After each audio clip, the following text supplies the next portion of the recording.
by Noah's Arcade.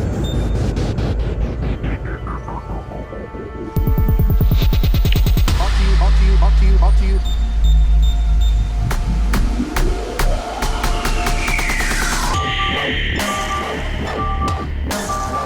By Noah's Arcade.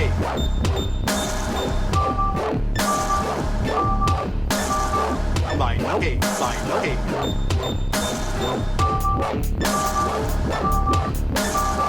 By Noah's Arcade.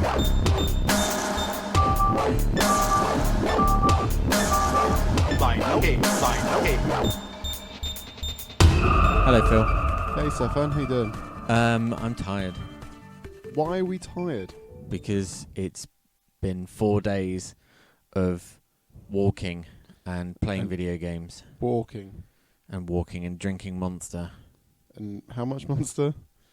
Too much Monster for the year. Yes, That's how much Monster. but it's been EGX 2018. 2018, not 2019, and not 2017, but definitely 2018. Yeah, it's been a good one, but it's been a tiring one. As always, they're always tiring. Yeah, but I mean, I've done, because this is my 7th EGX, and Some say 3's a magic number. 7 was the magic number in this occasion. And yeah, so 7 years ago was my first one, and then we did 4 days in 2015, and we've just done 4 days 2018. We've got to play pretty much everything that we wanted to, and even some stuff that we didn't want to. To say the least. Phil, of course, got to play Call of Duty Black Ops 4, because that's all he'd been going on about in the car. Obviously, that's all I've been just going wouldn't on about. shut up about it.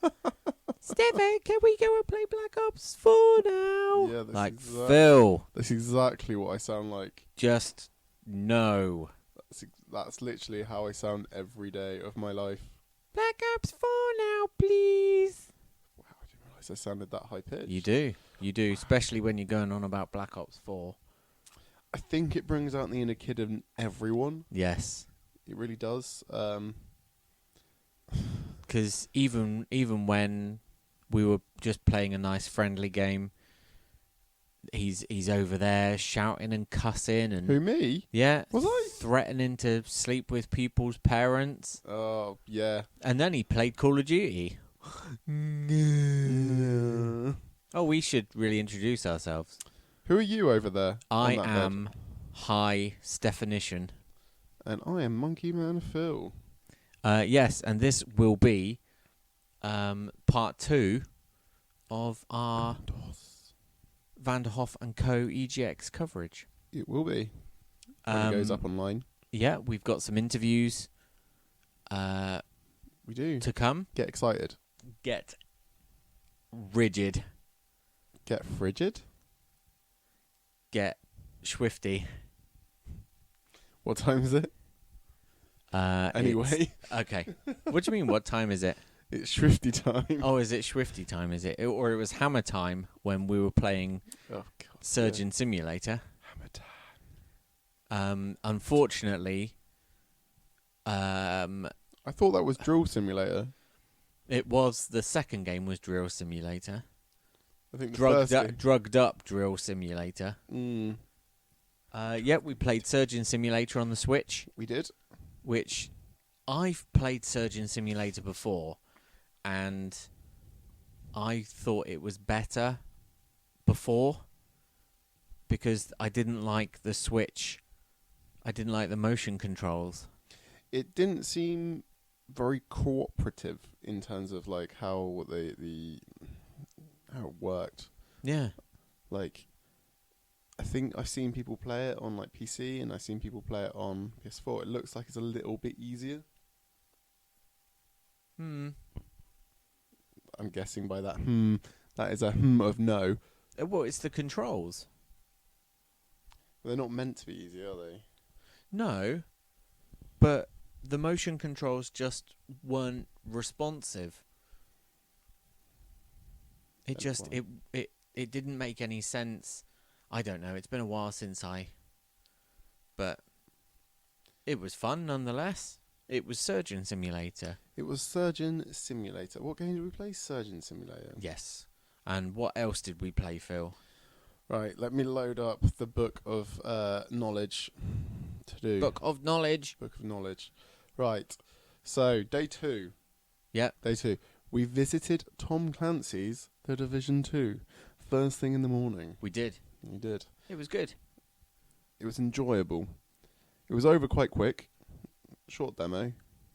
Managed to do the mission. Apparently, the guy said that we did the mission the fastest he had seen. Perhaps the fastest that day, No, because he we said were first. The day before as well, he said, it's done the fastest I've seen so far. Well, we do have like proper We've got skills. skills. Spelt with a Z. Oh, they're the best. They're the best. They're the only skills, right? They're the only ones we need, They pay the bills They with do. the Z. as those beastly boys said. Yeah, that was a good little game. As I said to you, I think it would only be good if you've got people to play with. Yeah, because I remember. I mean, I enjoyed teaming up. I enjoy any multiplayer game as long if I'm playing with People friends. you know, yeah. When you're playing with people you don't know and they don't communicate with you, and even if they do communicate with you, it's not really that much fun. No. It kind of draws away from that whole, we're having a bit of a laugh. Mm. A bit like you being a bit of a lad. You're the lad, I'm Phil. definitely not I'm a not a lad. You're the lad. No. Okay. Anyway, after that we went and checked out some Super Smash Brothers. We did. We did. It was Super Smash Brothers. With some extra characters.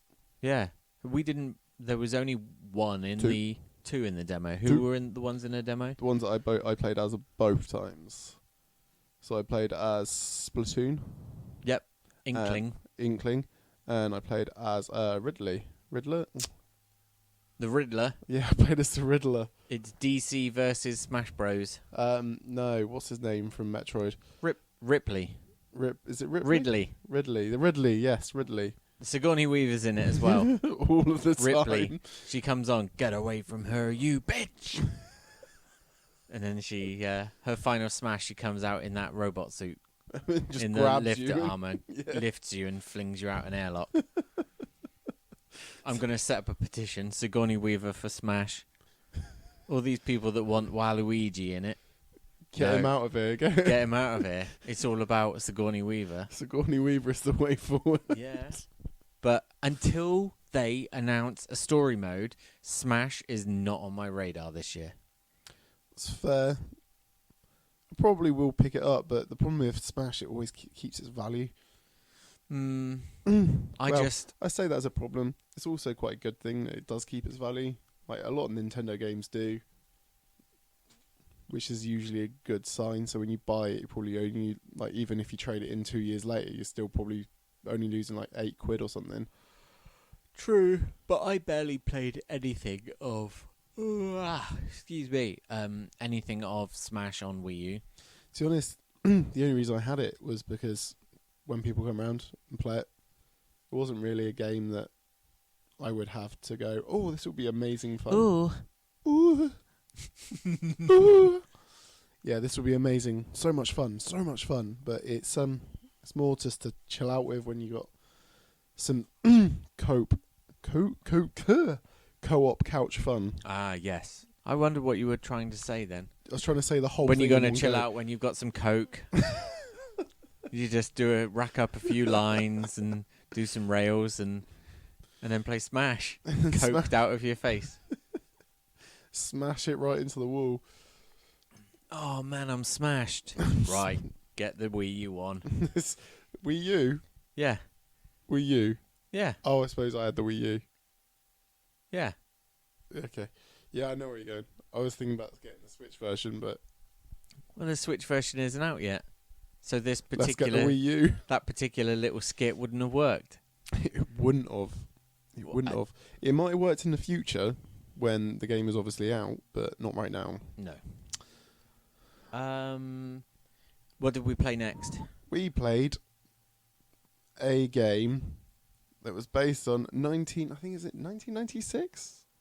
Yeah. 1990. Pokemon. Let's go. 98. Was it 98? 96 in Japan? No. Yeah, probably. Yeah. Let's play. No, let's go. Let's go. Which one did Let's we play? go Pikachu. Did we play Let's Go Pikachu? I don't know. I didn't pay any attention. We played Let's Go Pikachu. To be honest, it doesn't really make that much of a difference. No. I don't think it ever does when you pick yellow, blue, pink, gold. Well, obviously gold and yellow but are the two difference different games. between them is that you have Pikachu following you or you have Eevee following you. But do they have the difference of, say, you can't get... What, like particular Pokemon? Yeah, I'm trying to remember which ones weren't in the was original like ones. Nidoran. No, you always had Nidoran in both types. It was like... No, I meant like male or female Nidorans, wasn't it?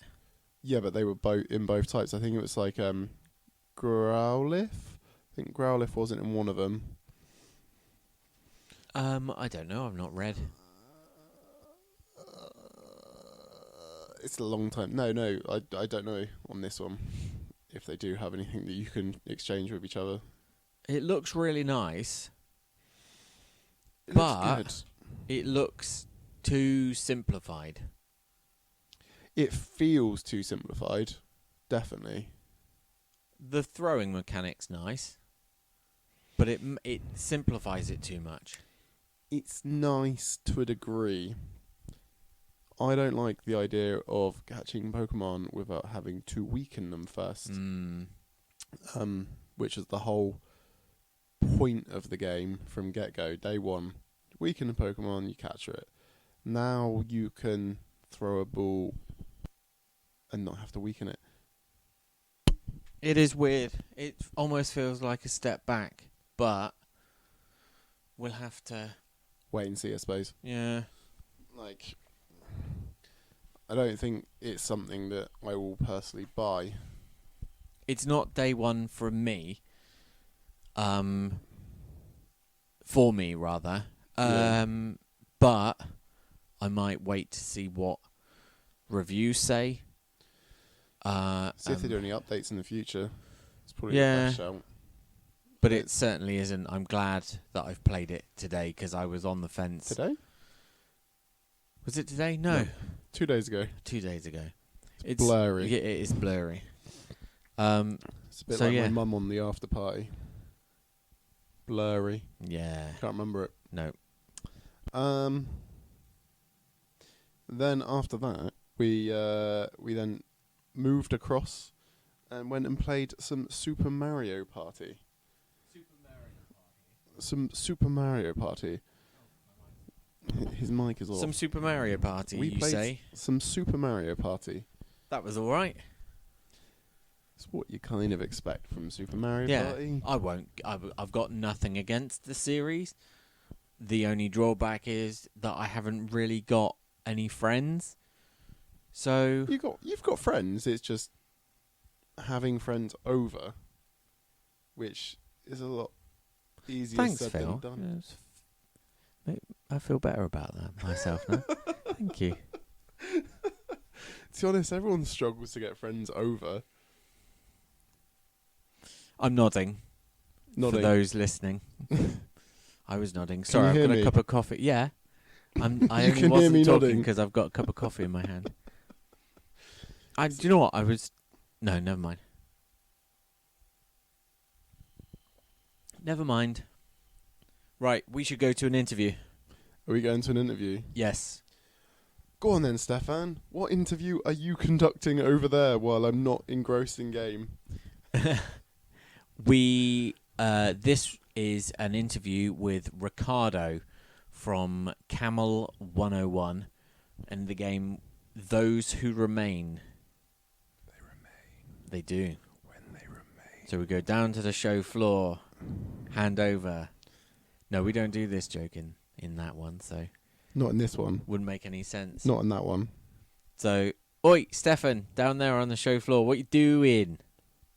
I don't know. What is he doing? Talking to Ricardo from Oh, okay. about Those Who Remain. Those who remain. Hello? Hello. Hello. We are back. Yes, day 3, Saturday, the busiest day of EGX. How have you found it so far, Phil? Good, how have you found it? Yeah, not too bad. Today's a lot slower than yesterday. We were on it yesterday. We were zipping around everywhere. But anyway, Moving on. you'll hear enough about us in the episode itself. This moment now is not about us. No, it isn't. It's about the gentleman and the game in front of us. Yeah. So thank you for joining us today. If you wouldn't mind telling everyone who you are and what you're doing here. Okay, I'm Ricardo. I'm from Camel 101, and I'm here at the EGX to show our latest game called Those Who Remain. What is Those Who Remain? It's a thriller. We don't like to call it a horror game because it's not made of jump scares and cheap thrills and screams. It's mostly about the story, the narrative, and the overall tension of the game. It has two main features. One of them is that the player can never go into the dark. There are some strange, mysterious dark figures there that will attack the player if he goes there. So he always needs to find a light source, a lamp, fire, whatever he can find.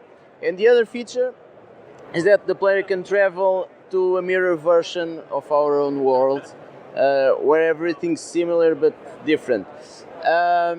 So the actions that he makes in one of these worlds have an effect on the other. One example is that he might find a closed door, he travels to another world, opens the door there, gets back, and he finds the door open. It's a dark story. It addresses stuff like bullying, infidelity, suicide. It's a bit grim, but it has 3 possible endings. One of the endings is good, the other is bad, and the other is horrible. Okay. That's the 3 main headline. Good. Maybe alright. Terrible. Yeah. So It's the end of the world. the demo that we've got here that both of us have just played, it's a gentleman who is about to meet his mistress. Well, we assume. And she's nowhere to be found.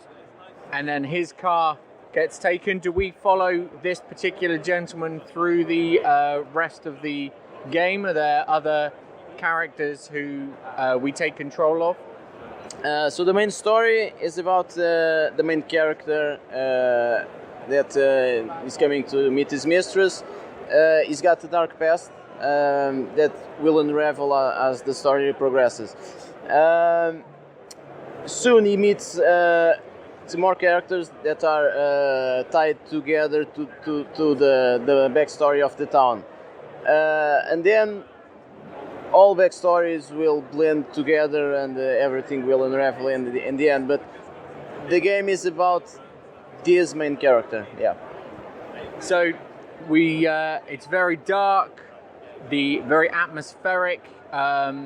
You say we travel to an alternative reality, as it were, very kind of Twin Peaks, Stranger Things inspired.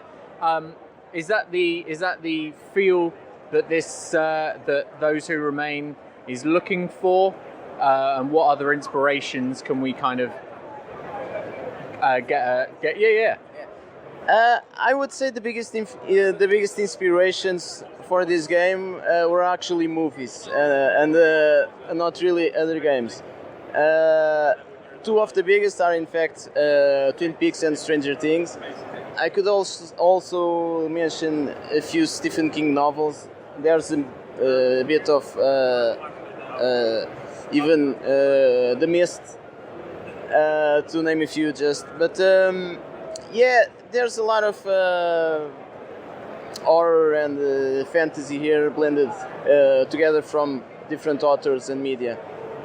So we've got, as we're venturing through, you say that we have to stay in the light, which I found on a number of occasions when we're trying to find light switches, and just off in the distance you can just see the figures with the glowing eyes. Is this something stemming from fear of the dark? Is this trying to kind of initiate that kind of reflex from childhood?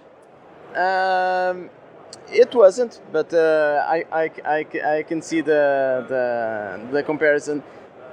The thing here all started when a demon arrived in town, and the backstory of the demon is all tied to the whole darkness thing. It's a demon that comes from the dark. The demon, I can say without spoiling the story, but he'll also be present in the game, very much present. The player will also interact with him. It's not the classical demon with seeing a tail and horns. It's very different, but you just have to play and see. Yeah. So the area that we started off in, we've got a garage. A house, and then you head round to a garage and a barn, and then we moved on to a petrol station or garage, and there was like a little cafe area. What other kind of areas can we expect moving through the game itself? The player will be exploring the whole town. It's a small town. And then he'll move out of town, and then he'll be also exploring the alternate worlds. So it's not a large game, it's about 4 to 5 hours, but there's a lot of places to explore. Okay. So the story is all narrative driven, and the story is very, it just flows as you find each area, is that correct? Yeah. It's really narrative driven, but we don't want to create just a linear story. So the player will have to make a few choices that will affect the ending. Like I said, we have 3 endings, so it's not completely linear. We didn't want to make it completely linear. Is there a lot of deciding moments in the game where you can either have the good ending, the middle ending, and the last the bad ending? Is there a lot of times that you have to make those choices throughout the game, or is it quite obvious when you're doing it? Does it happen a lot of time? There are a few occasions where the player has to make a choice, but the thing is that not all choices affect the ending. We blended them so that it's not really obvious what the player needs to do. So the graphics very heavily add to the atmosphere, moving from the areas of light and dark, a lot of light punctuated in between trees. We worked our way through, was it a cornfield? And the atmosphere, the music and the sound also add to that. So was that the idea, to bring in all of these elements together to make the game? So rather than having jump scares and horror and over-the-top gore is what you get in some games, was it the main goal to make a more psychological, more atmospheric kind of a situation? Yeah, we wanted to create an atmosphere that could be really heavy. And to do it, we need to have really good sound. The footsteps, the wind, the leaves brushing with the wind, it needs to be really good. So from the beginning, early on, we decided to work really hard on the sound, on the lights, on the shadows, because it all comes together to create a tense atmosphere. If we fail with the sounds or with the shadows, it can break everything. Yeah, because it looks gorgeous. It almost makes me think of is it Outlast? Yeah. That kind of the mood of it. The lighting is just phenomenal. Yeah. Can't get my words out. And it's obviously been a lot of hard work gone into it. How long has Those Who Remain been in development? And you say it's not out yet, but it's soon? It's been in development for about 2 years. The game is mostly finished on PC. We still have a bit of polishing to do. But we plan to start porting to consoles in 1 or 2 months. The release is not entirely defined because we're probably going to release the game on PC and 1 console, and the others will come later. So the plan right now is probably to release on the first quarter of next year or second quarter, possibly. Fantastic. Well, I mean, it looks great, and I really look forward to seeing it hit systems. And once it Playing at midnight. Yeah, no, I won't be doing that. Playing at midnight, lights off. Well, you like that kind of thing. Me, I have to, during the day, with the lights on, with the kid around, somebody holding my hand. Yeah, no, I'm definitely looking at picking it up, but it's definitely a daytime game for me. Nighttime. You like, yeah, you're that kind, you're just a sadist is what you are, Phil. Yeah. Well, anyway, thank you very much for joining us today, and we wish you the best of luck with those who remain in the future. Thank you. Thank you. Thank you very much. So there we go. Those who remain. Very good game that was, actually. It was. Yeah, enjoyed the demo of that. Look forward to... Atmospheric. Very. But I think, as we said during the interview, probably more your game than mine. I'm a bit of a scaredy pants when it comes to... Oh, I like being scared. I like it. There you go. Not much scares you in real life, but when it comes to video games... Oh, I freak out. Yeah. I love it. I love it. Right, what other games did we I'm going manage to to give you play? a clue. To be honest, I've already given you the clue when you were just editing the whole thing. You gave me a clue. I gave you a clue with a song. The song was to do with a developer. I wasn't listening. Phil, Technically. I wasn't listening. I don't think you were. I was singing bop, bop, bop. Hanson. Yeah. But what developer has double M in their name? Media Molecule. And what game does Media Molecule have? Well, Dreams. they did. We got to play a bit Dreams. It was very pretty. I think it all depends on content. I don't think they had quite the best... Content. What? They didn't have quite the best content. No. Like, There was that text adventure one. yeah. And there was the electric bug one. Yeah. And there was the shoot 'em up one. Yeah. But then the whole point of that game is that everyone buys that game and then makes games for that game. It does look like it'll be quite versatile, though. It does, it does. Obviously, you look at Media Molecule in the past and what they've done with, like, wasn't it, Little Big Planet, and how many games were produced off Little Big Planet where people have basically just done what they wanted to do. Yeah. There was a lot of content created from that extent. Mm-hmm. But it's a game that you're having to hope that the community make games, if that makes sense. Yeah. Well, we'll see. I think they've might have already got. I think the Ben. I can't talk now. Too tired.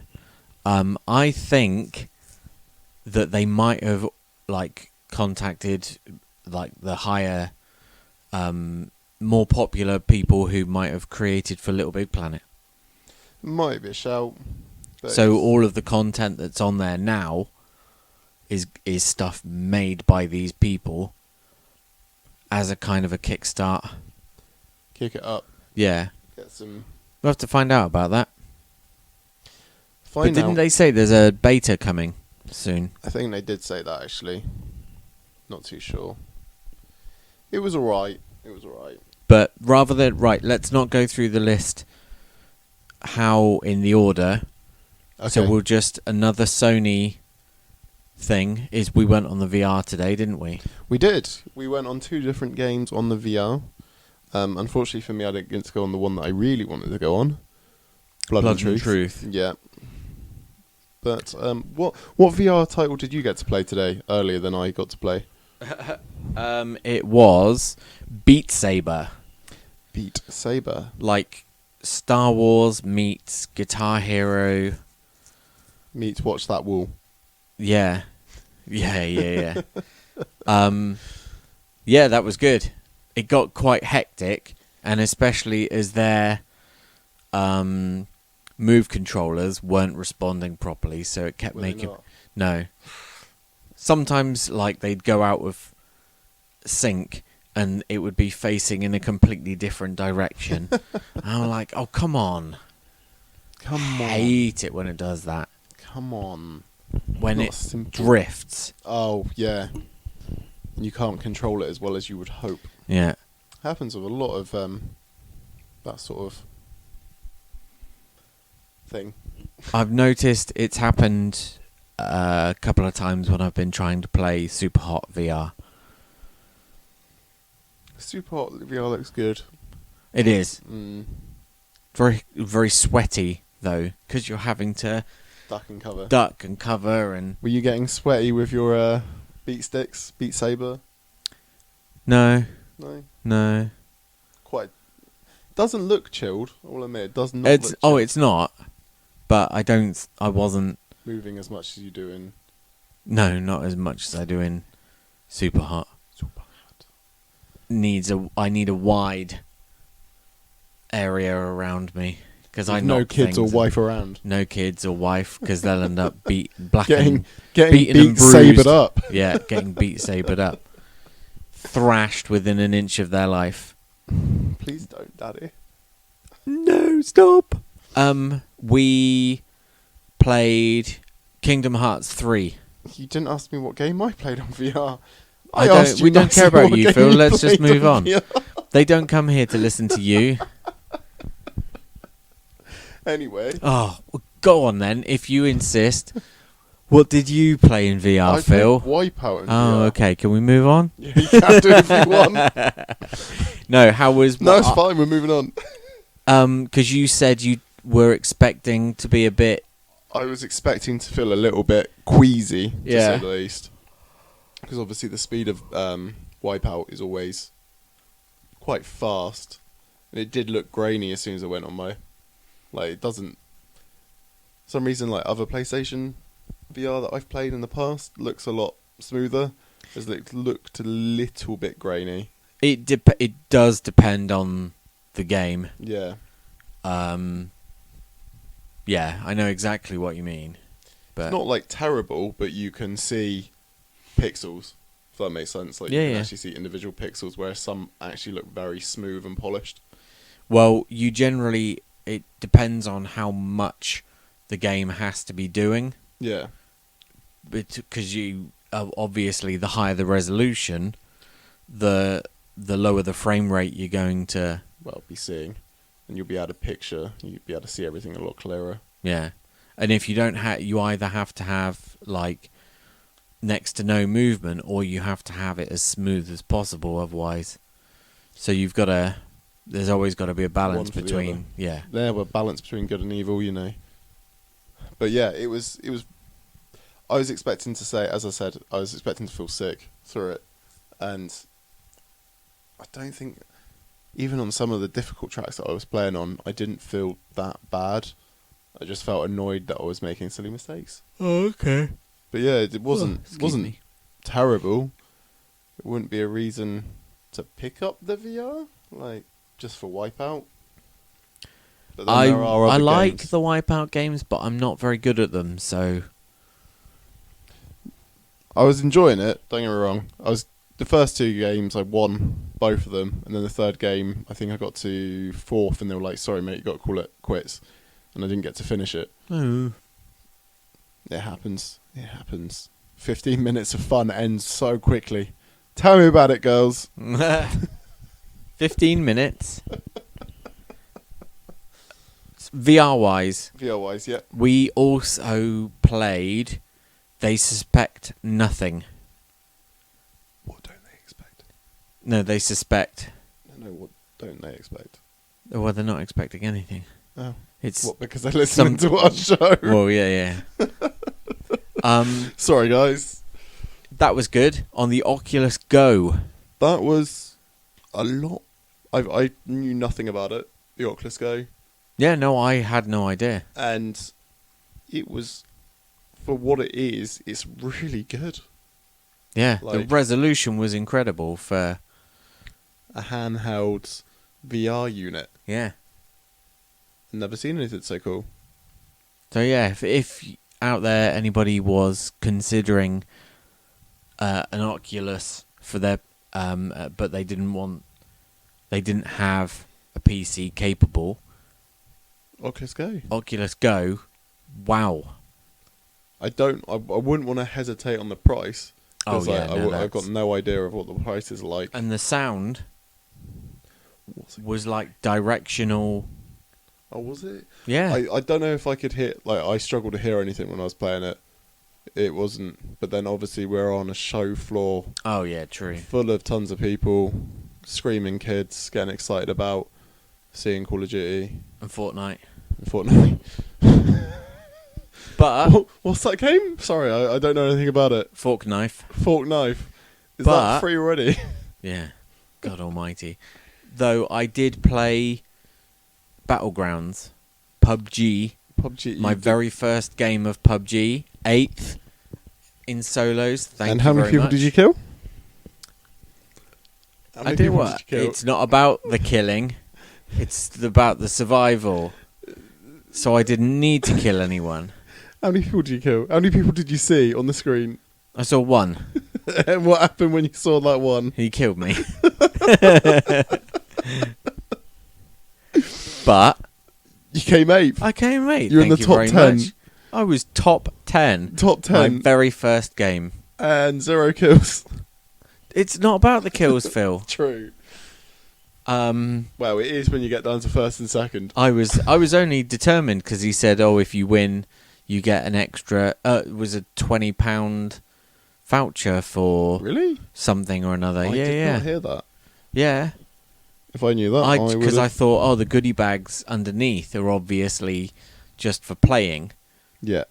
So when he said that there was a bigger prize, I was more determined to Were finish you the just game. going to drop in and then hope someone killed you? If he didn't tell you about the bigger prize, would you have just dropped in and ran away out round in circles until someone found you? Well, no, because I didn't want them to be like, this guy's just sitting down here to get a goodie bag. I probably would have ran around But- finding people. In order to get my Spider-Man t-shirt that I was determined to get my hands on, Yep. I leaned over the barrier and I said to the guy, I was like, can I get one of those t-shirts I played the other day and they'd run out? And he's like, I can't just give you a t-shirt, mate, but if you come in and sit down and rather than perhaps staying for the full 20-minute demo, you give up like 10 minutes in, come and see me, get a t-shirt, and then you can. I was like, oh, okay. He's like, so half of the time that you would, don't even wait for it to finish and then just get up and come and see me. So I was like, okay. And then I couldn't concentrate on the demo because I'm kind of glancing over. I'm like, whenever people go past and get given a t-shirt, because it would just be my luck that I'd go over and he's like, I got none left, mate. I've got none left. I've got none. So, like, I couldn't concentrate on playing the game at all, and I'm just, like, glancing over at the guy. And a big crowd of people then went over to him, like, they all stood up at once. And I Did was you like, panic? Did you panic? I did a bit. So I just put the controller down and got up and joined them. And he was like, oh, you're done already? I was like, yep. T-shirt, please. T-shirt, please. T-shirt, please. T-shirt, please. But Spider-Man was good. It was. And had I not been sidetracked with the lure of awesome free Spider-Man t-shirt, I'd have sat and concentrated on playing it and beating people up. Beating people up. Beating up those bad guys. Yeah, them Totally. baddies. Totally beating up those bad guys. Well, speaking of web slinging, let's talk about something that kind of had swinging in it. Swinging? Swinging. Tomb Raider. Yes. That kind of had swinging in it. That's a good segue, Phil. Yeah. Sometimes. Sometimes. The odd occasion. Tomb Raider was good. Tomb Raider was good. Shadow Tomb Raider. That was good. That was very good. Yeah, no, Tomb Raider's really good. But then I didn't even realise it was already out. Yeah, like a couple of weeks ago. Yeah.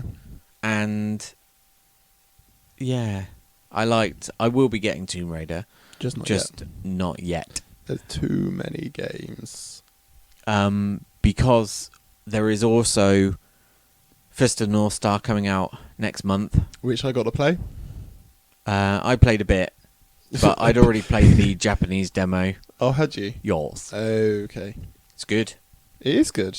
Explosions of heads everywhere, left, right, and centre. Yeah. Sticking thumbs in ears.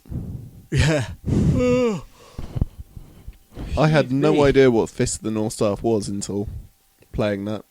Oh, you've And- never seen any of the anime? To be honest, I still don't really know what the Fist of the All Star is. Well, the guy who North you Star. play, Kenshiro, he is the Fist of the North Star, and he literally his fists will explode people, and it's kind of Mad Max, kind of a dystopian desert-like future. Of rebels and Of scum. rebels and scum. Yeah, I'm not a big fan of the anime, but the game's made by the studio that make the Yakuza series, so Yeah, the guy that I sat next to was like, this is exactly the same as Yakuza. Exactly the same sort of yeah. fundamentals. Well, Just they've with- got they've just announced they've got some like judge detective thing that they're now working on as their next, because they've done Yakuza 6, so they're just like, right, we've remade 1 and 2. We've just done 6.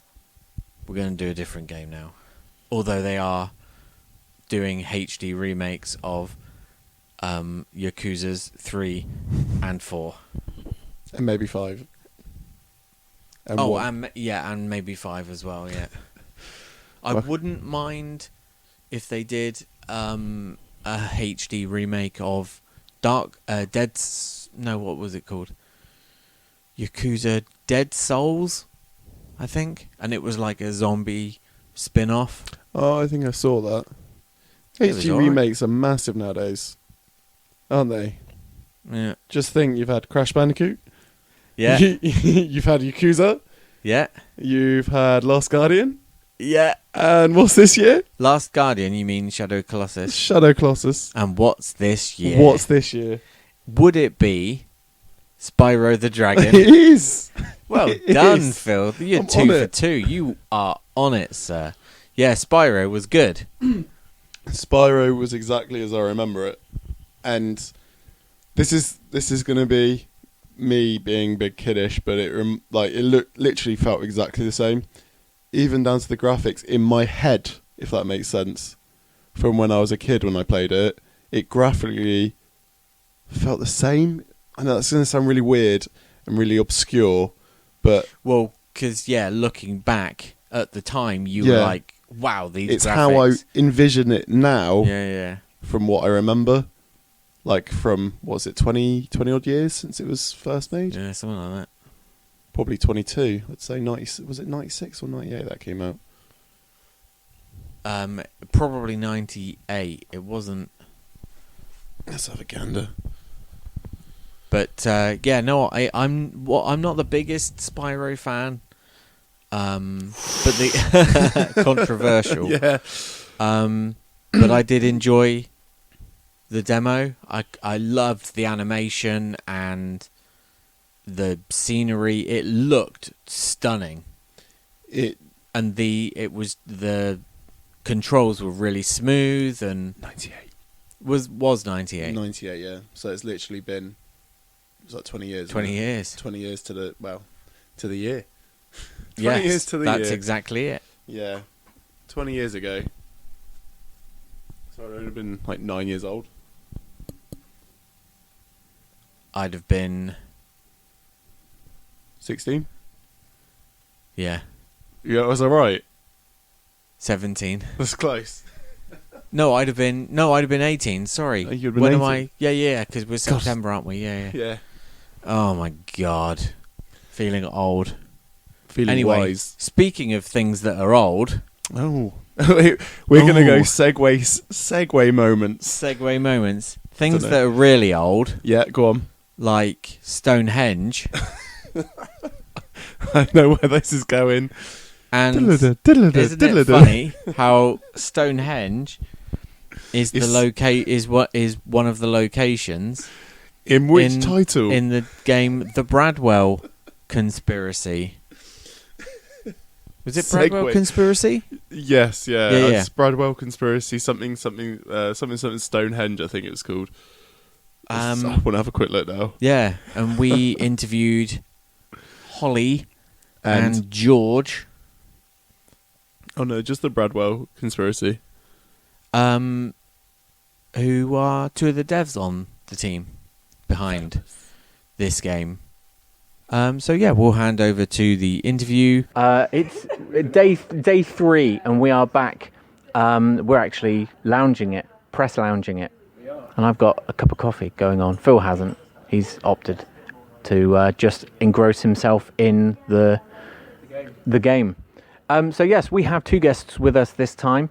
Thank you very much for joining us. If you wouldn't mind telling us who you are and why you're here. I'm Holly Pickering, and I'm the art director and narrative designer of the Bradwell Conspiracy. I'm George Backer. I'm the game director and also narrative designer on the Bradwell Conspiracy. Excellent. Thank you very much for joining us today. So, the Bradwell Conspiracy, we've been chatting about it for the last sort of few minutes because we've been running late. But for the people at home listening, what is the Bradwell Conspiracy? The Bradwell Conspiracy is a first-person adventure about 2 strangers who have to work together in order to escape a very dangerous situation. And by doing that, they're uncovering a mystery. Dun, dun, dun. He's done this before. He's professional building it up. So the facility itself that we've got here has something to do with the crowns that you're wearing. Do you want to describe what the crowns are? Well, I've already been told. Well done, Phil. We've already been told what the crowns are. Yeah. And it's Stonehenge, isn't it? That is correct. The only henge of stone, as far as I'm aware. There are no wooden henges or anything like that. Yeah, I mean, foam Or henge. foam henge, yes. I've got foam henge on my head. That we've now created. That we've created, and Trademark. crowns. Crowns. I mean, crowns. Sorry, I don't know whether my. So yeah, so it is. So the game starts off in Stonehenge. In fact, it starts off in the year 2026. So it happens in a few years' time.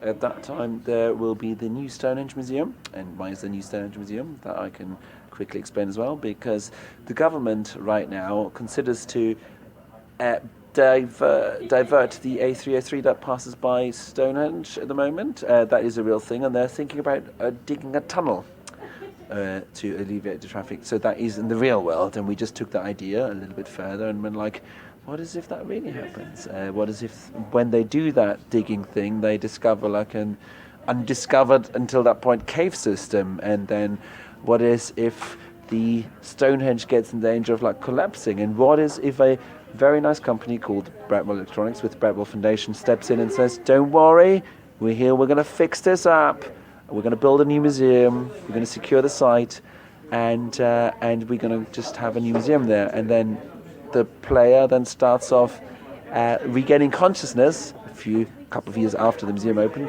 and when the whole place is collapsing again for other reasons than instability.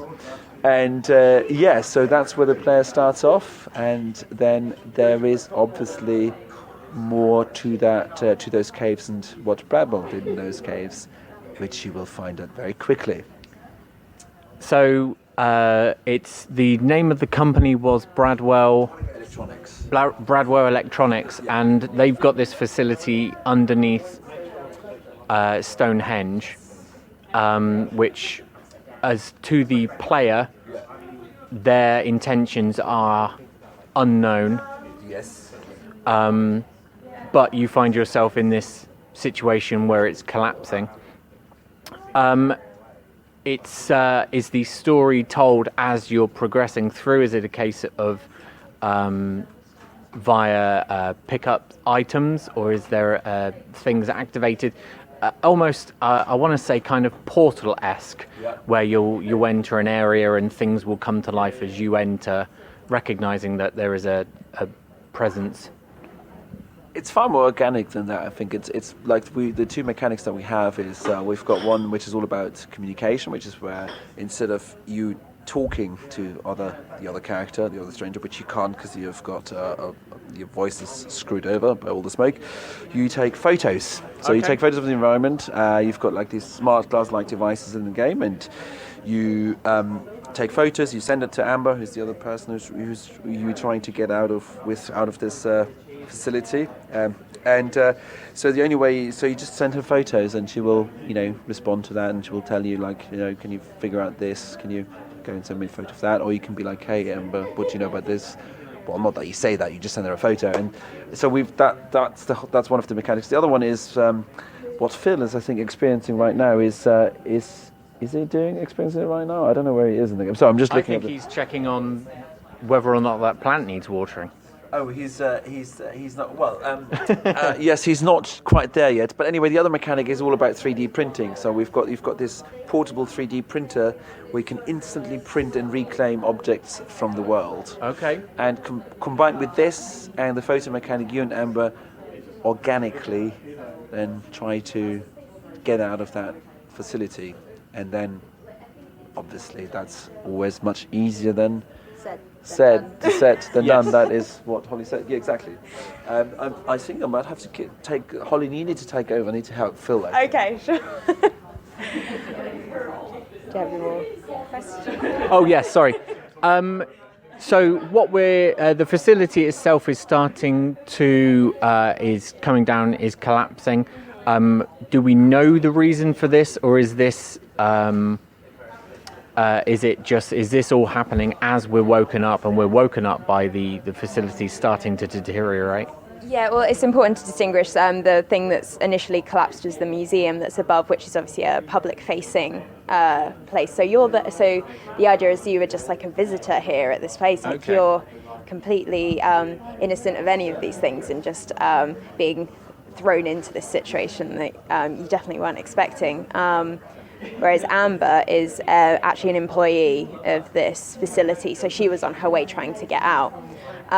So there was an initial explosion, which there's some radio that gets played to the player quite early on about, like, there's some history with Bradwell and them being the targets of terrorism, and that having a big impact on their family, the Bradwell family who run all these companies. And so is it them? Like, why are they being targeted for these things? And then why is there this facility there? And so there's effects of the explosion that we can see in the environment. It's definitely upset a lot of things, but it's not like a race against time or anything. It's definitely you're going into these abandoned locations and being able to kind of take in all the stories that have been left behind. It's definitely a game where you can take your time and explore, read all the emails, read all the bits of paper that have been left around. We've taken a long time to make sure all of the background narrative that we've worked really hard on getting together is then seeded throughout the world. So players who take the time to read all the things will get a really deep understanding of where this place is, why it's here, what may have led to these things happening.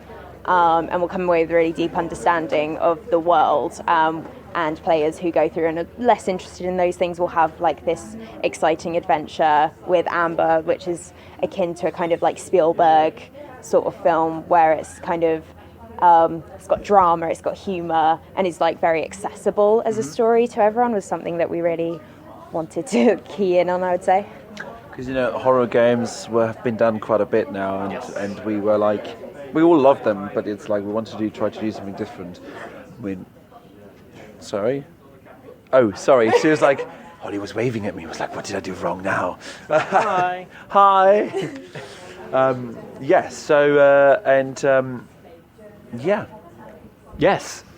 So the the art style, it's almost fairly simple in how it comes across, but you've got some the textures and everything. It's almost a kind of I'm terrible. It's it's a really nice art style that we've got here. It's not super real, but it's got that almost kind of a cartoony kind of an element to it with a hint of realism. Is there a particular reason why that was chosen? Yeah. Yeah, the journey of the art direction is actually a really interesting one. And I'll hopefully write something detailed about it in the future. But it's in my memoir of it, in the post-mortem we eventually do. But we really wanted it to be a stylized game because, as we say, we wanted it to be accessible. We wanted it to really pop out when people would see like images of it. So we knew we wanted it to be stylized, and we're quite a small team, so it was important for us to do something that was doable with a small team. Like we've had a maximum of like 5 artists on at a time, but we've generally been about 1 artists in some cases. So so having something that's kind of like pared down was doable for us and made sure that we could get in all the assets and the storytelling that we want to get in, but also from just an idea point of view, we wanted it to be focused on an impression of a place. It's very impressionistic in terms of like if you look at impressionistic painting and that sort of stuff, it's all about being like what are the core elements you need to see, and we wanted to pare down any noise or anything that would be distracting. So even like we have rubble in there, but that it's the idea of rubble rather than being able to look in and see minute little stones and things like that. So that we've kind of taken that across all of the art. And as a result, we've kind of come up with this very unique art style. And it took us a while to find that because it's only when we started looking at different architectures, for example, like we ended up sticking with brutalism as our main architecture style. 1, it's easy for us to do, but 2, it really ties in with the story and the idea that this is like a very these people, the Bradwells, had like this very egalitarian sort of standing, and that brutalism as an architecture form was designed with that in mind, and it was about places for the people. Okay. So we've gone with that, and also brutalism so often used with like dystopians, and we wanted this to feel like a much more warm space, something similar to like the Barbican in London, which is like this very creative space, and it's all this concrete. It feels very like it shouldn't go together, but it does. So that's, that I really wanted to include that. And I mean, it's what Holly said, and I think and also the art, as Holly said, like art style, tie in with the story, tie in with the world. Everything should feel coherent. That was from the get-go. Whatever we would do, not just the art style, but audio, music, game mechanics, story, background story, dialogue, whatever we write, whatever we put in, the dressing, everything. We just needed to feel like it's part of the same cloth, so it feels like coherent. And it's a lot. Yeah, it's quite tough to do, I think. And this is why it wasn't just a quick. It took us a while. It was a journey to get there. Yeah. If that makes sense. Well, you mentioned the sound there. It's very atmospheric. I mean, Phil's been engrossed in playing there, but I did pinch the headphones off him, and it was very atmospheric. Very sad, by the way, when you did that. I don't think that was a very nice thing to do, because he looked very sad. When I took the headphones off him. Yeah, but he's all right. He's in his own little world. It's just leave him be. Yeah, exactly. But the sound itself was very atmospheric. It gave the what's the word I'm looking for? The impression of isolation that you're finding. There was distant rumbles that because I initially thought there was something stomping around upstairs above us, but you said it's the building falling apart.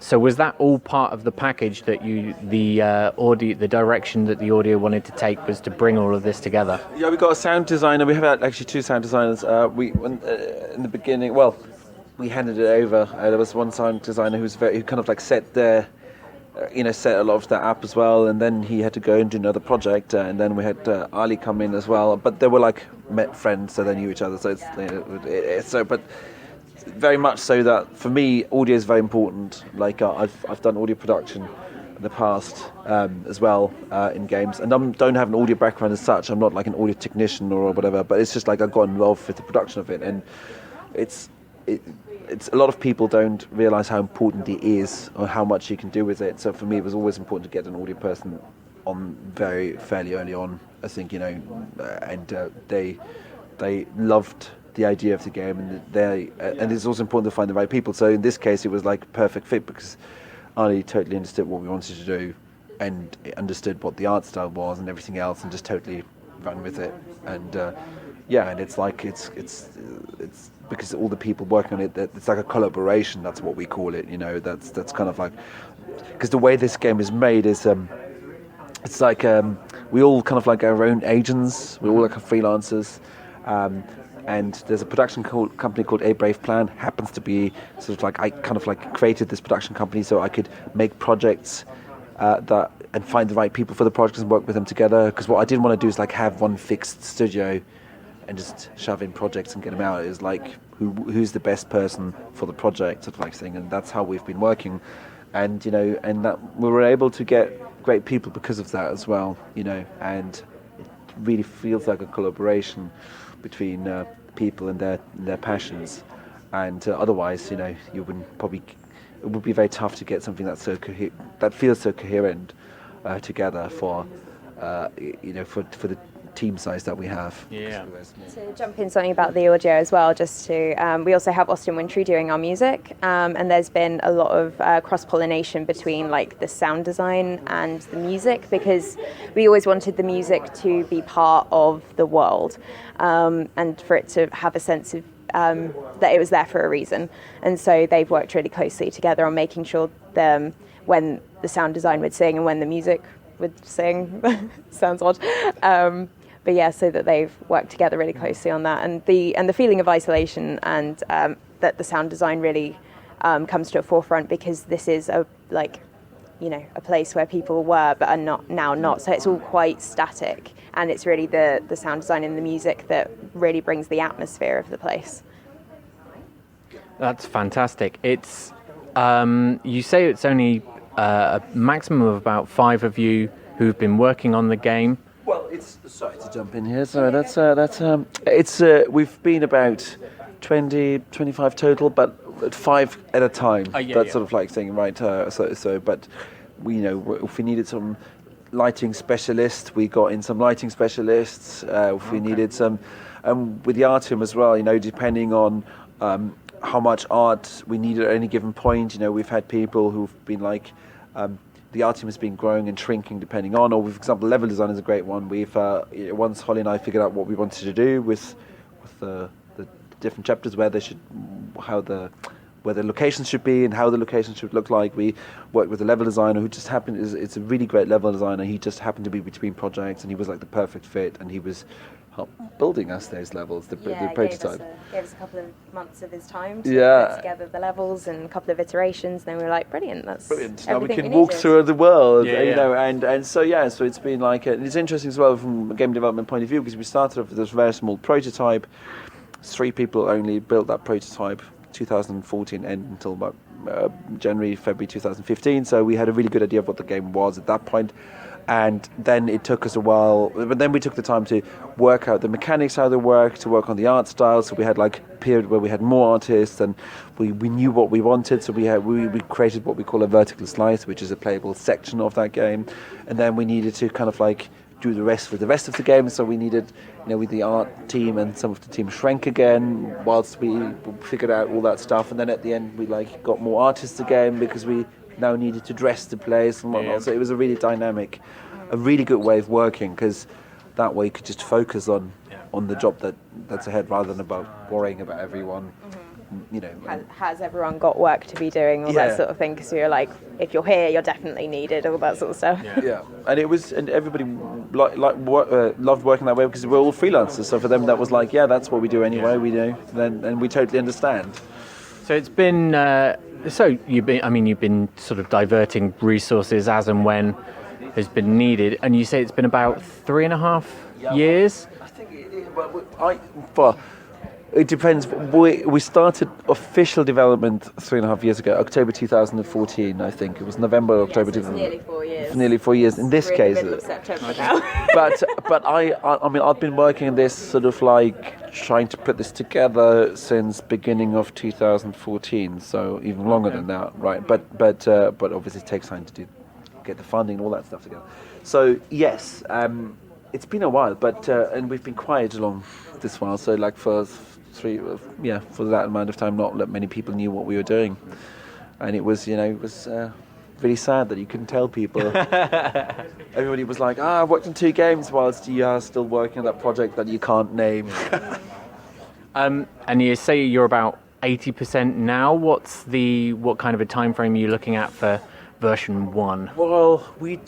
So the release date hasn't been announced because Bossa Studios, they're publishing it, and we're going to go multi-platform. So they're sorting all out the business end and all that stuff. Yeah. So, but from a development perspective, we've 80% means like we've got all the chapters there. We can play through the game, but we need to bug fix a lot of bugs. We need to do a lot of like polish dialogue writing, additional writing that is, because the photo mechanic is one of those where the more people play, the more we realise where we need more variation. So we just need to do all that, and that's the the famous saying, the last 20% take almost 80% of the time. So it's close, but we just need to get down and finish it. And that's why it's so good to have Bossa on board, because they deal with all the business and the testing side. Yeah. We can just go and focus on making it the best game we can make. And so you've got the build here on the show floor. You say it's the first time that it's been out to the public playable. Reactions been good so far. Not that we would actually put into the interview where they'd be like, oh no, they came across and they were like, no, this game's absolute. It's been really good. I mean, it's been really good. And I think that was kind of like nerve wracking for us, because we hadn't, this game is in a very far stage, and we hadn't had let the public play it yet up until this point. So luckily they liked it, because otherwise it would have been like, what are we going to do now? Yeah, they don't like it. But it was really good so far. Yeah, people have been really positive and really talking. Like, I'm amazed how many people are taking the time to read everything, for example, that I've put on the walls. And for me, that's the stuff I do for game players like me who like to take in all of that stuff. And I don't think of there being that many of them, and yet so many people are like taking the time to take all that in and saying like, oh, it's very engaging, and like I'm really interested in like this history that's there. And I'm like, I'm so glad you find this interesting as well, because like I do. So yeah, we've just had some really great conversations with people who are like, this is really the sort of thing I'm into, and I can't wait for it to come out. And I'm like, oh, it's so validating, because you spend, as you're saying, like nearly 4 years of your life kind of working on this thing in isolation. You get so close to it and invested in it that you're like, I can't tell if it's good anymore, and like I really hope that people like it, and they really have. So it's been really validating as a human. Yeah, I mean I think it's really strange, because I've been working on games for about 20 years now, and for me the first time you show it to the public or let the public play is always like the best and the worst at the same time. And but obviously this one's very close at heart because we've been working so hard for it. But then seeing people coming up to you like, yeah, I've played your game, I liked it. You're like, good, and then you just hope that that continues, just because. But also the other thing is like the feedback that we got, like even useful feedback, that you can only get when you let fresh minds look at it, fresh point of views. It's been really super useful already, and that helps us finish the game. Although the standard question we've got is that really Jonathan Ross in the induction? Did you have that same reaction? See, there you go. Phil I could see when he was in that section, Phil was like, doing this. And he was like, yes, we have, Jonathan Ross is doing a cameo in the game. Okay. And Phil is listening to his voice right now. Or has been listening for the voice for the last time. The last 5 minutes, yes. So, because Jonathan Ross quite famously is a gamer himself, so how does it come about getting him as a role in the game? What's It was so he's first of all, I worked with him before. He's done a cameo in Fable 2, which I worked on as well, and I worked with him as well after that on a game, and I asked him because here's the thing, like Phil knows what I'm talking about and you don't, which is really funny because the section that Jonathan appears as a cameo is the section which is like the induction section, which explains a lot about his 3D printing mechanic. But the way we designed it is like a over-the-top employee induction presentation. Okay. You know, when you work for a big company, you have to go through all these videos and they health and safety and all that stuff. And we took that approach, punned it out with loads of puns and stupid dad jokes in a way, and over the top, really over the top. And then it was for us. It was like we should ask Jonathan if he wants to do it because that sounds like something good. Make a fun game tutorial that is just over the top and doesn't take itself too seriously. It's like Disney, like a Disney walk around ride, mixed with an employee induction, plus very English awful puns, and you get the Bradwell Conspiracy induction. I have to say, like writing bad puns is really hard. It's harder than you think. It gets really you use clouds and straws. So hey Phil, did you find it very nicely good over the top, the induction thing? Yeah. It's amazing. As soon as it came up, I was like, "Is that actually Jonathan Ross?" That's why I was looking at you. I was like, "Really?" I've every now and again you've been smirking and giggling to yourself in the corner, but then that's never really any different than normal. So when the voices are, so we don't really have a date for release quite yet, but. Aside from the last sort of day and a half that we have at EGX, where can people find out about the Bradwell Conspiracy and keep a track on progress and such? There's a website called www.thebradwellconspiracy.com. Go there. We also have a website about the company, Bradwell Electronics. So it's a company's website. So if you go to www.bradwellelectronics.com, you can find out more about Bradwell Electronics. And on social media, just follow Bossa Studios. There will be information posted as soon as they know more and we know more. And or if you're still at EGX, come and play it. It's in the rest section. We're here till tomorrow evening. Unless you're listening to this after rest, don't go to Birmingham now. When you're listening to it now, and it's after rest. Don't do that. You might bump into another show. You might bump into like. The best chair show or something. Ideal home exhibition. Ideal home exhibition. Oh, right now there's an international dollhouse exhibition. Dollhouse exhibition. Yeah, there is one. That's where we're booked tomorrow, isn't it? What? Where am I? Dollhouses. That's all right. Just talking about dollhouses, Phil. Oh, okay. And I was going to say you can go to bradwellconspiracy.com and sign up to our mailing list, and you will get any information directly into your mailbox. And you can also wishlist it on Steam. You can now wishlist it on Steam and be really nice for our algorithms, which we would appreciate, because I don't understand how they work, but apparently that's good. I've heard of algorithms. I'm not. I don't know. It's not a rhythm game. That's what. No. Do you know what? I'm surprised there hasn't been a rhythm game that's called Algae Rhythm. Algae Rhythm, and it's like you heard it here first, folks. It's an unofficial sequel to the Bradwell Conspiracy. Algae Rhythms, yeah, there you go. Well, it's been fantastic chatting to you. I wish you both the best of luck with the Bradwell Conspiracy. Once you get that extra 20%, the spit and polish that's needed, and we look forward to seeing it in the future. Thank you. So thank you very much for joining us. No, thank you very much for having us. And we're back. Hello, we're back. Can you feel it? Anyway, the Bradwell Conspiracy. It was a lovely, lovely game.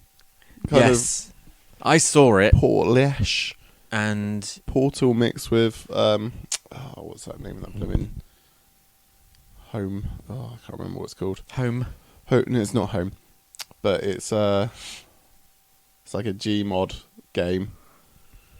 Oh, okay. It has a similar sort of style to it, but it was a very, very good game. Enjoyed. It looked good from what I could see. puzzle orientated. Like that's why I went for Portal. It's got that puzzle orientated sort of feel to it, which we all love. Yes. So yeah, the Bradwell Conspiracy.com. Do you know the whole Bradwell Conspiracy set around, what was it, Stonehenge? Yeah. And you know, back in the old days, Don't force this, Phil. they used to use, well, they lay the Stonehenge down depending on the stars. Now, Oh yeah, Yeah. yeah. I see where you're going. right now, a lot of people back in the old days used to use stars as a way to tell people's futures, and they also used it in a way to tell people if they were sick or not. For example, Simon Foreman. That's some impressive googling there. Dr. Simon Foreman. Dr. Simon Foreman. But before he was a doctor. He wasn't a doctor. No, well, he was an astrologaster. Well, Astrologast? No. Astrologaster is, if you listen to what the ladies said when we had a chat with them, is a disrespectful term for calling. Oh yeah, of calling course. someone Yeah, that. yeah. Astrologist, I'm guessing, or some sort of Yeah, he was an medical astrologist. Yeah. medical astrologist. When I mean medical, I mean I'm just going to make it up on the spot. Yeah. Which is what you can literally do on that game, but it's a really good game. Yeah, very different. Like different light shown on something, like a completely different way of playing a game. Kind of decision based, but also very much not. For example, you have about 9 to 12 different clients. I think they said. Yeah, I think that's what they said. And your client will come to you and will give you... But it's Shakespearean times. Shakespearean, yeah. And they're giving you things that they're worried about, or they're ill. Well, or any problems. any problem in their life. That they believe can be... Financial... Yeah. Wellness, relationships, and then you have to click on certain stars, and then you have to give them a decision based on those stars. Yeah, So very you different. So you can go, well, your husband's being stupid. Meow. Now you can sleep with me. Yes. That's literally one of the decisions you could make. That's the decision you always make. Regardless. You're going to give our viewers a bad vision of me. Yeah, but they all know you're a lad, Phil. Definitely not a lad. Not a hipster. Not a lad. You are. Hipster lad. I'm not a hipster or a lad. Yeah. I'm just Phil.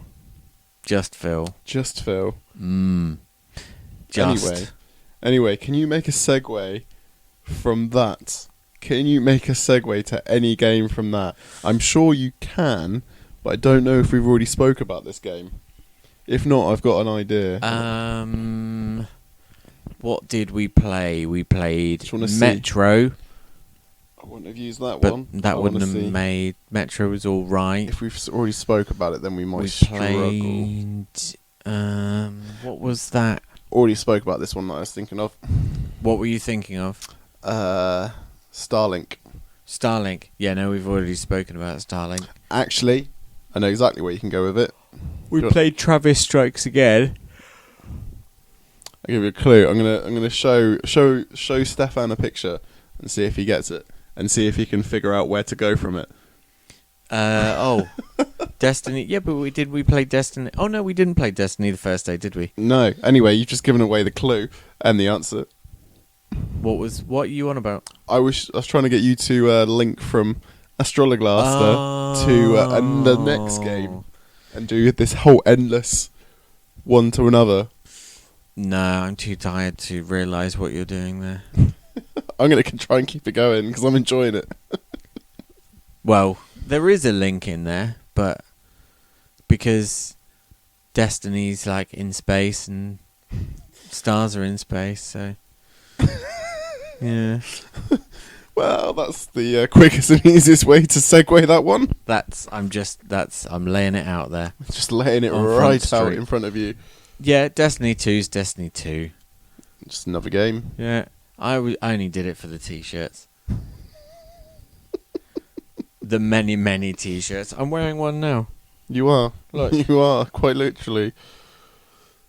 Anyway, it was a game called Destiny 2. Mm-hmm. Forsaken. We played. I'm not keen on Destiny anyway, We played the Gambit mode, apparently. which was quite cool. It was But a we game. were getting our ass kicked.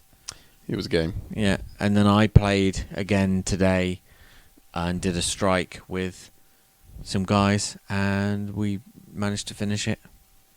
Managed to finish it. Mm-hmm. That's fair. And we all gave each other handshake afterwards. Well done. Well done, Jolly good guys. show, Well done. Well done. Jolly good show. Top. Pins the clock. Pim.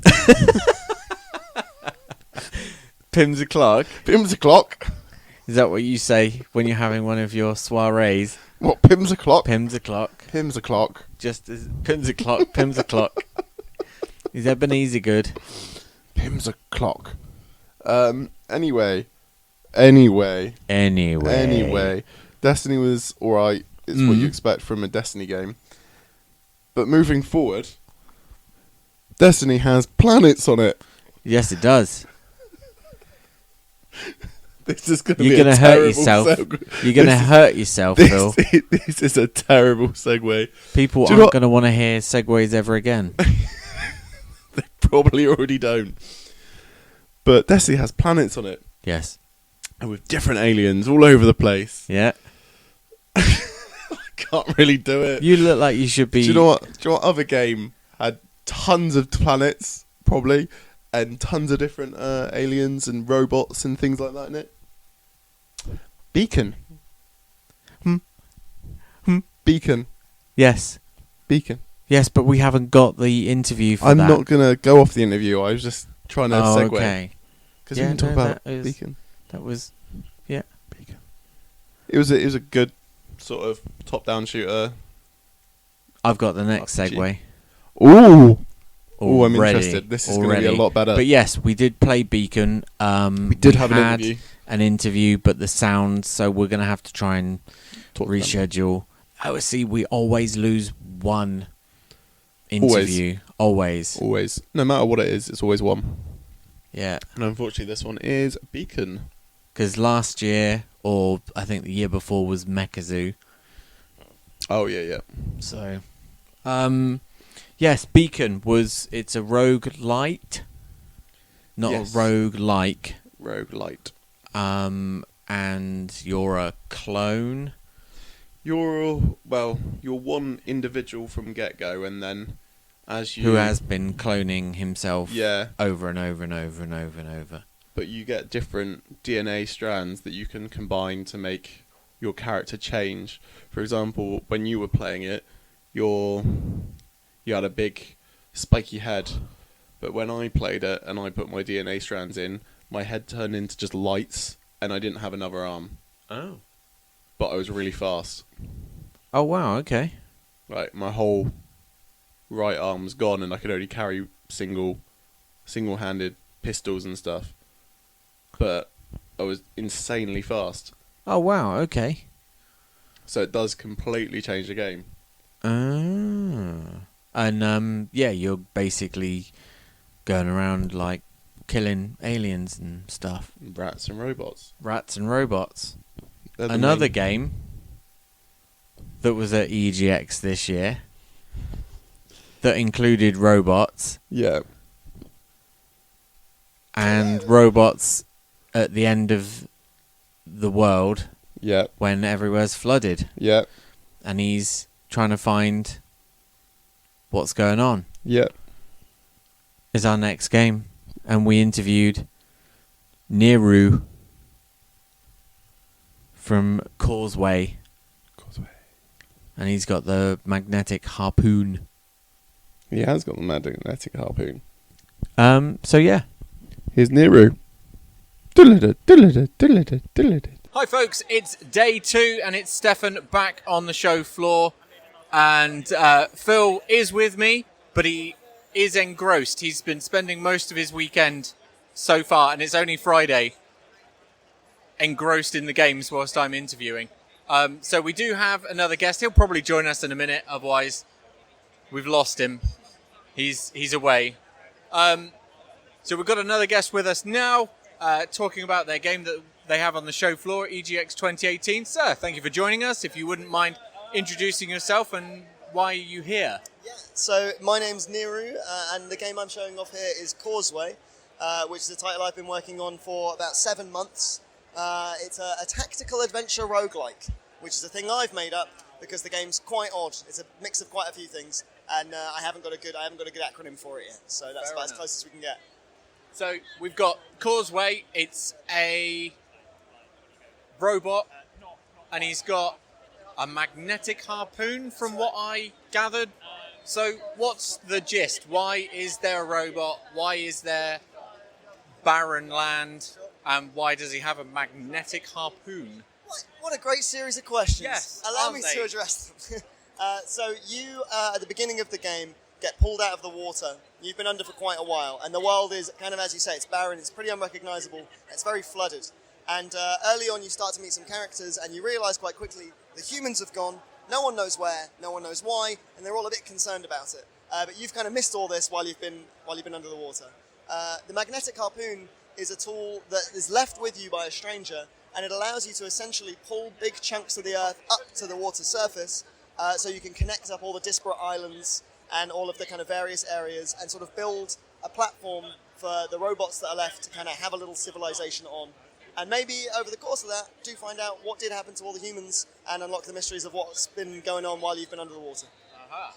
So we just see there now Phil's talking to, there's a floating device with a very Skippy, and he has a very familiar voice to him.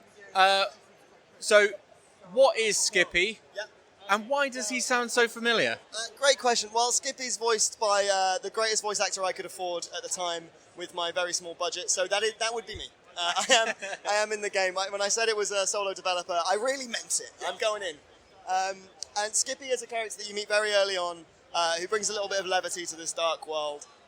He's kind of a castaway. He's been stranded on a little island, charged up to a solar battery, just wondering if anything's... And he's gone a bit nuts. He's not sure what's going on. He's too scared to try and fly over the water in case his engines give out and he just sinks.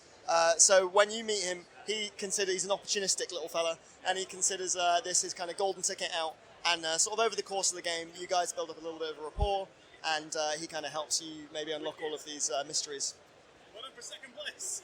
So we've met Skippy, and we're starting to raise some land, and we've come across these flat, like orange and white enemies that are locking onto us with lasers, and going from the roguelike elements, it's now switched to an almost turn-based kind of XCOM kind of a battle system.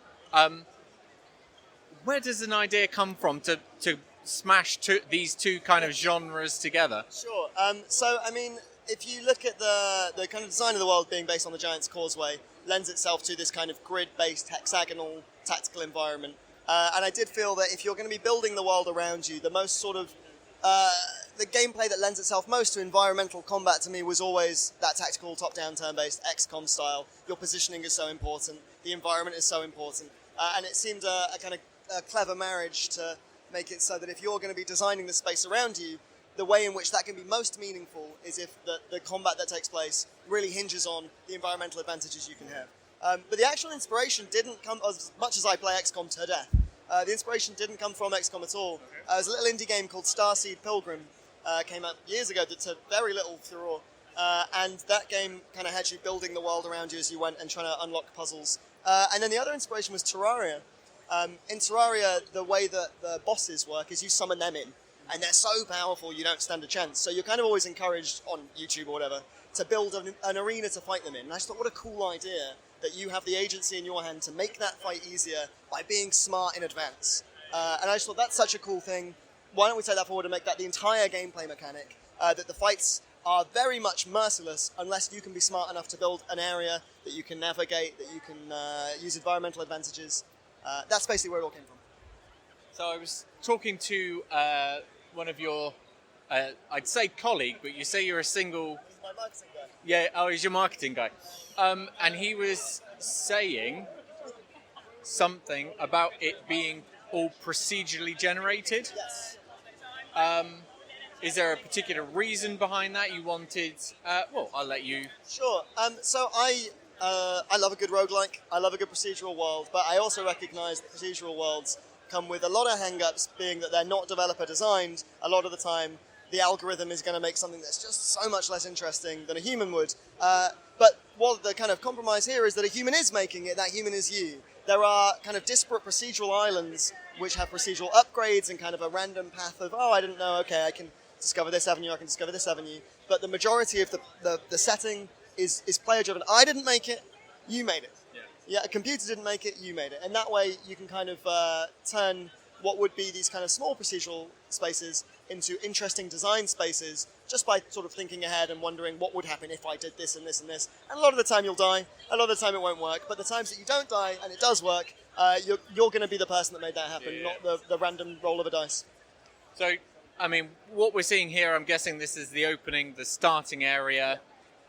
You've got a lot of stonework, and you see sort of areas of kind of vegetation that you would necessarily would usually be under the sea.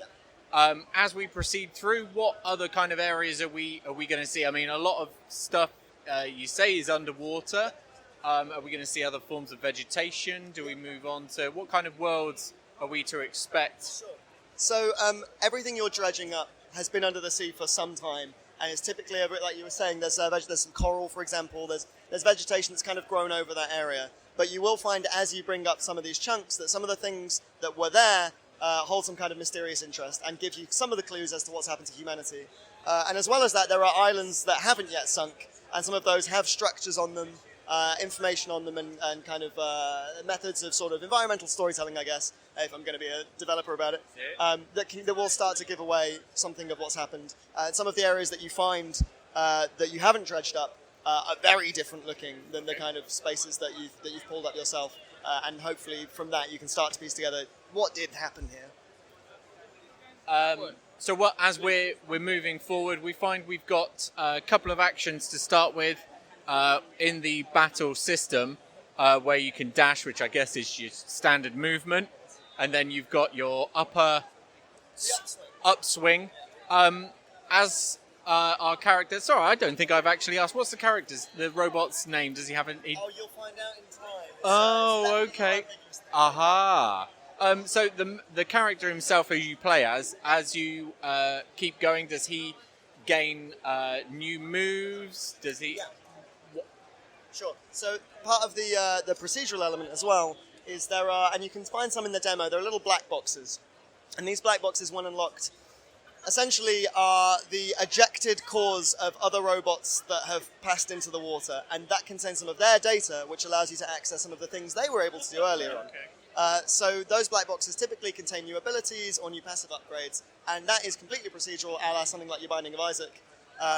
And so those abilities range in quite different directions, and you can sort of customize a build. So one of the things that is in here, though it is quite hidden, is the Momentum Punch. The Momentum Punch is an action that deals more damage for the amount you've moved in any given turn. Okay. So running big wide arcs and rings allows you to kind of land one big hit. But you'll find a lot of things tend to combo together, and that's sort of how this works, because it's sequential combat. You're not just doing one move, you're doing 3 or 4 in a row. A lot of these things, it sort of makes sense. Oh, I see this would go here, then here, then here. But I also need to make sure I end my turn here. So how can I do this sequence in a smart way? And more importantly, is there anything I can use in the future, build-wise, that will make this easier to execute? Yeah. So we've got those standard enemies there as we progress. I guess as our character works his way up, I guess there's going to be further enemies that are just that little bit more difficult with more dangerous attacks and such. What are we looking at in terms of bad guys to beat up? So those guys there, you sort of mentioned the kind of flat orange fellas, sort of roughly based on a manta ray, and just sort of for the sake of visual cogency, everything kind of has this weird nautical theme to it. The teleporter itself is kind of designed around a whale carcass, Everything kind of feels like this old dead sea. And there are plenty of enemies that just didn't feel fair to put into the EGX build, to be honest, because the game is quite cruel. But we've got all kinds of different robots, some of which have just gone a bit nuts from being under the water, some of which seem to have an agenda, which again kind of all becomes uncovered as the game moves forward and progresses, and the enemies that are much larger and much more intimidating than the little goofy drones that you find there that still managed to kill both of you, it looks like. So, yes. Yeah, I think we're going to have to come back and give it. I'm determined to get past those two. I could face off against two, but it's the three. It was a game of stamina. You actually got a lot further than I expected you to. Phil's got skills. That's what it is, and he likes a good roguelike. Yeah.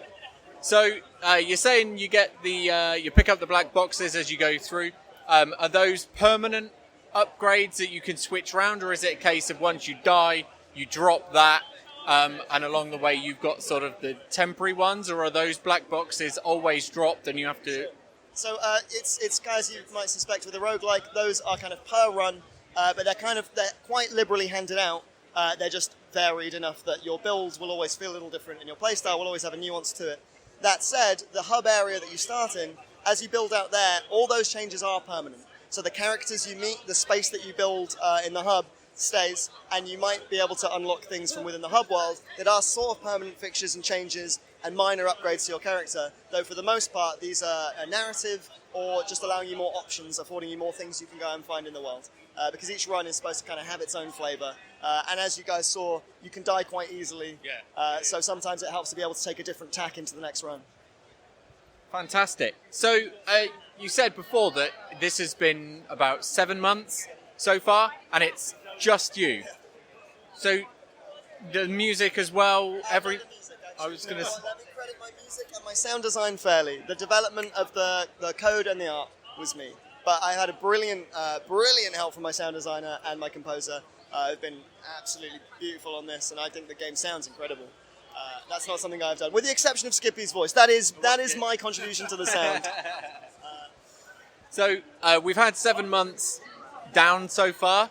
What kind of progress is Causeway up to, and when are you hoping to have a full version 1, shall we say? So currently it's in the stage where I'm still looking for funding for the project. Being a one-person team is very draining, and I would really love to get someone else on full-time to help me on with this, and that will come through perhaps getting a publisher in. I imagine there'll be a crowdfunding campaign coming soon if people are curious enough about it, following on from some media coverage, which hopefully will be a possibility. And then depending on how quickly I can get a team together, the goal was always to get this thing in early access at the end of 2019. Because right now, everything's there, but not everything is quite as polished as perhaps the things you've seen. And a lot of the enemies are, just more than anything, quite hideously dangerous. And it really, at the moment, it doesn't feel fair to throw anyone into that world. But at the moment, balancing both of those things, the programming side of it and the artistic side, has meant that some corners have had to be cut that I would like to go back and completely sand down and perhaps hand off the artistic duties to someone else who's familiar with the style, and we can take this forward and finish it off by 2019. Fantastic. Anything you want to... No, I really enjoyed it, to be honest. Yeah? Just sat there, just killing away, flipping things around. As you do. But that's your day-to-day. Yeah. Killing and flipping, yeah. Kicking ass, flipping names. Something, yeah. Exactly, that's a beautiful quote. Yes. Yeah. You can have that on your box art. Perfect. There you go. So if you want to now, just sort of few short minute or so, just reel off where people can find out about Causeway, and this is your time to kind of sell it. Plug. Okay, guys. Plug. Well, if you wanna be able to follow the game's progress, as is sort of customary, Twitter's your go-to place. At Causeway Game is the tag for the game, and there's also a website, causewaygame.com, which has just been pulled down so that we can get all the new EGX stuff up. It will probably be back up very shortly, and the progress can sort of be followed there. Otherwise, just tune in. And then keep listening, folks, for all of those Yeah, for all of that news and the interviews and games coverage to justify our press passes. Exactly right. Yeah, which every year we kind of struggle that little bit more. Well, I do. The last couple of years I have. But anyway, that's fine. So yeah, that's Causeway Game. Causeway Game. Yeah, Causeway Game is it's 4:00 already and I'm flagging. I think we need to go and find some of that more free monster that they've got over there. Yes. Well, thank you very much for joining us. We wish you the best of luck with Causeway, and I hope the rest of your weekend is just as awesome as hopefully the last 2 days have been. Yeah. Fantastic. Thank you. There you go. There we go. Causeway. Causeway with Neru. Yes, looks promising. Considering the guy's been making it for 7 months, he's done a blimming good job of it. To say the least. Blimming. I use blimming quite a lot there. So yeah, keep an eye out for that. This is going really well. You laughing there. This is as close to live as you'll get, because the episodes are being recorded and edited completely on the fly. Yep. This is basically live. Just imagine if you went to EGX and we were actually in one of the tents and it was you, me, and Ant. It would just be laughing. Yeah. And then everyone going, what the hell's going on? Yeah, but I think it was kind of... I mean, we played it up for the Southampton gig. For the one at the hotel. But we had to be careful. Or did we? I think we were after Watershed, so we were right. Yeah, no, we were effing and jeffing all over the place. Because we had the swear jar, didn't we? Oh, yes. That swear jar was full. So, any other games you'd like to give a special mention to, Phil, before we sign off? I literally just forgot the name of it. It was called For the King, Where Are You? So yeah, for the King, it's a game where you... Not too close to the mic. Oh, sorry. Is it For the King? It's a game where you basically control 3 individual characters that walk around this map. Kind of like was it Civilization, but a 6-sided. Okay. Is it Octagon? That's not Octagon. What's Hectagon? Is it Hectagon? Hectagon's 5. 5. Whatever the 6 is, I can't remember what it's called. Oh. And then you basically decide what they do. They've got to do challenges along this way. So basically, you roll a dice to find out how many steps they can walk to. Mm. And then throughout the day, like enemies will appear on the map, and then they will vanish off. And it's basically like Dungeons and Dragons, just with 3 characters. But yeah, I found it really interesting. I got addicted for about an hour. Didn't realise what time it was. Oh, okay. Because I was off doing PSVR, something. and then you messaged me. Oh, and that was when I was on VR, was it? Yeah. Because I was playing Beat Saber. You were. That was pretty good. Hard. It got gradually quite... But... Yeah. No, it was good. Beat Saber. I didn't get to play it, but it looked interesting. Yeah, we couldn't really reschedule much else. No. But... Last day.